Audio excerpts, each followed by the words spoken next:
마라나타, 여행자는 요구하고 순례자는 감사한다. 이제 같이 한번 해보죠. 여행자는 요구하고 순례자는 감사한다. 다음 주부터 3주간 특세를 하는데요. 특세 기간에는 제가 1호 방송을 쉬려고 그래요. 이제 새벽에 집중하고 또 컨디션을 조절하기 위해서. 그러니까 어쩌면 이제 오늘 방송하고 한 달 뒤에나 만날 수 있을 것 같아요. 오늘 제목을 그 시작이 성령의 임재이며 그 여정이 성령 충만이다. 요거는 C.S. 루이스란 분이 말한 내용이에요. 이 C.S. 루이스란 분이 이런 말을 했어요. 하나님은 당신을 조금 고치기 위해 오신 것이 아니라 완전히 새 사람으로 만드시기 위해 오셨다. 그 시작이 성령의 임재이며 그 여정이 성령 충만이다. C.S. 루이스라는 분이 순전한 기독교라는 책을 썼는데 거기 나오는 내용의 한 부분을 오늘 제목으로 삼아봤어요. 왜냐하면 제가 이제 오늘 잠시 후에 앵케링 가서 내치 때 성령에 대해서 이렇게 강의하고 같이 기도하거든요. 그때를 생각하면서 기도 부탁을 하는 거예요. 네. 점진적으로 그 성령 충만을 오는 게 있고 순간적으로 오는 게 있어요. 그러니까 많은 분들이 처음에 어떻게 그 신앙생활을 시작하느냐에 따라서 성격이 달라져요. 그러니까 어떻게 무시 못하는 게 내가 처음 나간 교회가 막 불러 막 그래서 은사를 강조하고 뜨거움을 강조하면 처음부터 마지막까지 그것을 사모하게 되고 그것이 전부라고 느끼는 경향이 있어요. 또 이제 장로교나 특히 이제 뭐 고신측 이런 데서 신앙생활을 시작하신 분은 그런 불러 이런 건 필요 없다. 말씀이 중요하다. 그래서 성령의 열매를 강조하는 그런 분위기 속에서 시작했기 때문에 처음부터 마지막까지 그런 것을 또 사모하는 경우가 있죠. 그런데 성경에서는 두 가지를 다 이야기해요. 한마디로 플레이 레이스 해갖고 점진적으로 성령께서 우리에게 열매를 맺게 하시는 성숙한 그리스도로 자라게 하는 그런 성령 충만이 있고 또 순간적으로 이렇게 성령을 부어주셔서 교회를 세우고 사역을 감당하게 하는 그야말로 은사를 주는 거죠.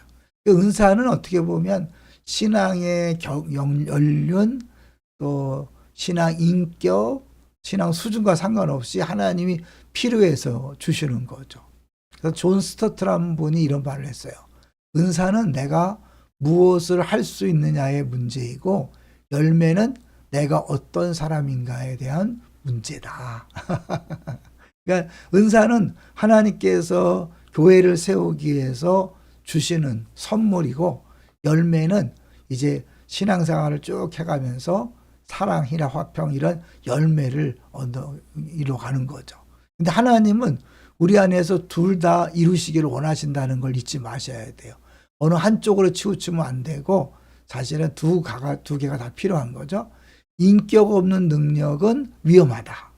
능력 없는 인격은 무기력하다. 이건 뭐예요? 열매 없는 은사만 있으면 위험한 것이고 또 은사 없고 그런 뜨거움 없는 인격은 무기력한 거죠. 성령의 열매 은사를 모두 사모해야 되는데 열매는 하나님이 만들어 가시는 사람됨이죠. 그러니까 저 사람 예수 믿는 사람답다. 그 열매의 문제고 이제 열매는 아직 안 맺히는데 은사는 받을 수 있어요. 그러니까 초신자가 방언할 수 있고 예언할 수 있고 병 고치는 은사가 가질 수 있죠. 은사는 각 사람에게 주시는 기능적인 능력인 거죠. 이 두 가지 다 중요한 거니까 사모해야 되는데 그럼 성령 충만을 한마디로 정리하면 뭐냐면 술 취하지 말고 성령 충만 받으라 그랬잖아요. 술 취함과 성령 충만 또 하나는 다 통제 받는 거거든요. 술 취함은 술의 통제를 받는 것이고 성령 충만은 성령의 통제를 받는 거니까 통제권을 맡기는 상태다. 내 일상에서 주님의 다스림을 받는 삶이에요. 예를 들어서 방언은 뭐죠? 성령이 내 혀를 주장하는 거죠. 사실은 은사지만 방언을 받으면 말을 사실은 주 앞에 조심하고 주 앞에 다 온전히 맡겨야 되는 거죠. 성령 충만은 능력의 문제가 아니라 인격의 문제다. 그러니까 기본적으로 하나님께서 은사도 주시지만 전체적으로는 우리 인격을 변화시키는, 인격의 주인 되셔서 예수님 닮아가게 하는 게 성령 충만의 그런 결과죠. 성령 충만은 선택적 명령이 아니에요. 받아도 되고 안 받아도 되는 게 아니라 필수적 명령인 거죠. 반드시 받아야 되는 거죠. 세상은요, 끊임없이 우리를 무엇인가로 채우라고 말하죠. 기분, 성취, 인정, 자극. 그러나 그것으로 채워지면 내면은 더 점점 더 갈급해지는 거죠. 우리가 음료수를 마시면 그 갈급함이 해결되는 게 더군 것처럼 더 그걸 갈급해지는 거죠. 성경은 말합니다. 성령으로 충만함을 받아라. 이것은 단지 감정적인 체험을 넘어서 하나님으로부터는 생명과 능력으로 사는 삶인 거죠. 성령 충만하지 않은 건 기독교인이 아닌 거예요.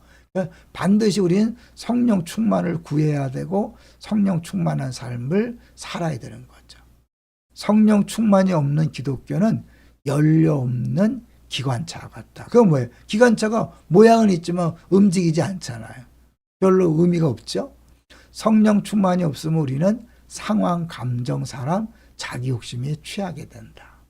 뭔가를 채우게 돼 있어요. 근데 성령으로 충만하면 이제 성령의 뜻을 따라서 예수님 닮아가는 모습이 나타나지만 반대로 성령 충만하지 않으면 비어있는 게 아니라 다른 것으로 채워져서 누가 볼 때는 저 사람이 성령 있는 사람인가? 그래서 성령이 소멸된 상태로 갈 수 있는 거죠. 그런 면에서 충만은 옵션이 아닌 그리스도인의 생존의 조건이다. 그러니까 그리스도인 다워지려면 성령 충만해야 되는 거죠. 그럼 어떻게 해야 되느냐? 성령 충만을 사모해야 되죠.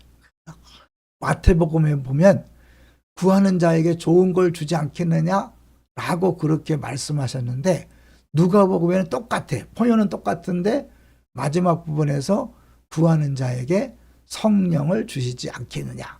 그 말은 뭐예요? 마태복음에서 구하라, 찾으라, 두드리라. 구하면 주시고 찾으면 찾으고 문을 두드리면 열린다 그러면서 하늘에 있는 아버지가 자녀에게 좋은 걸 주지 않겠느냐 그랬는데 누가복음에서 좋은 것 대신에 성령을 주지 않겠느냐. 이 말은 뭐죠? 하나님 아버지가 우리에게 가장 주기 원하는 것, 우리가 구하기 원하는 게 뭐예요? 성령인 거죠. 그래서 우리가 계속해서 매일매일 기도하셔야 돼요. 주여 오늘도 성령으로 나를 채워주소서. 그래서 성령에 사로잡힌 삶을 살게 될 때 시간이 지나면 지날수록 성령의 열매가 나타나는 거죠. 그럴 때 주변 사람들에게 아, 예수 믿는 건 바로 저런 것이구나 라는 것들을 보여주게 되는 거죠. 제가 이제 오늘 이걸 좀 확대해서 강의할 거예요. 여러분 계속해서 기도해 주세요. 내치에 참여하신 분들이 강의를 듣고 성령을 사모하고 기도하고 안수받으면서 또 1박 2일 동안 주 앞에 사모하면서 이런 내치 때 성령 충만하고 그 삶이 변화되는, 더 나아가서 성령으로 경관진이 무너지고 쓴뿌리가 뽑히고 상처가 치유되어서 치유된 상처가 자산이라는 것을 경험적으로 아는 놀라운 역사가 있도록 기도해 주십시오. 감사합니다. 할렐루야.